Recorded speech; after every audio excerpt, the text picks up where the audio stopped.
लोकसभा निवडणुका आम्ही एनडीए म्हणून लढलो आणि जिंकलो। सरकार एनडीएचं आहे, राज्यातला वाद हा राज्यातला आहे। या संदर्भात उद्धव ठाकरे निर्णय घेण्यासाठी सक्षम आहेत असं स्पष्टीकरण केंद्रीय मंत्री अनंत गीते यांनी सांगितलं। केंद्रीय मंत्री अनंत गीते यांच्या जनसंपर्क कार्यालयाचं विलेपार्लेमध्ये उद्घाटन झालेलं आहे। अनंत गीते सर माझ्यासोबत आहेत।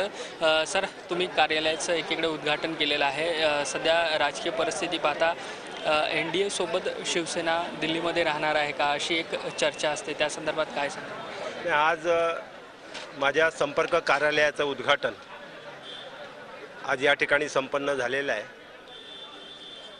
लोकसभेच्या निवडणुका एनडीए म्हणून आम्ही लढलो, एनडीए म्हणून जिंकलो। सरकार एनडीएचं आहे आणि म्हणून मी मंत्री आहे आणि त्यामुळे संपर्क कार्यालयाची आवश्यकता होती। वेगवेगळे जे प्रश्न आहेत ते सोडवण्याच्या दृष्टीनं आज ती गरज या कार्यालयाने पूर्ण झालेली आहे। सर, राज्यामध्ये शिवसेना आणि भाजपचा संपर्क जरा व्यवस्थित दिसत नाहीये। इकडे राज्यामध्ये शिवसेना विरोधी बाकांवरती पाहायला मिळते। ते राज्यातला वाद हा राज्यातला विषय आहे। या संदर्भामध्ये जो काही निर्णय आहे तो निर्णय शिवसेना पक्षप्रमुख उद्धवसाहेब ठाकरे यांनी घेतलेला आहे।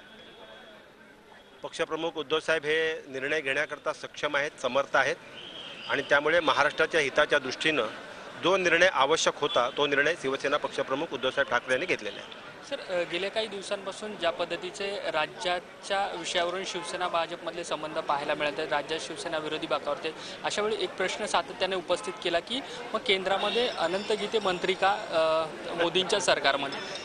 नाही, अनंत गीते मंत्री या करता आहेत कारण लोकसभेच्या निवडणुका आम्ही एनडीए म्हणून लढलो, एनडीए म्हणून जिंकलो।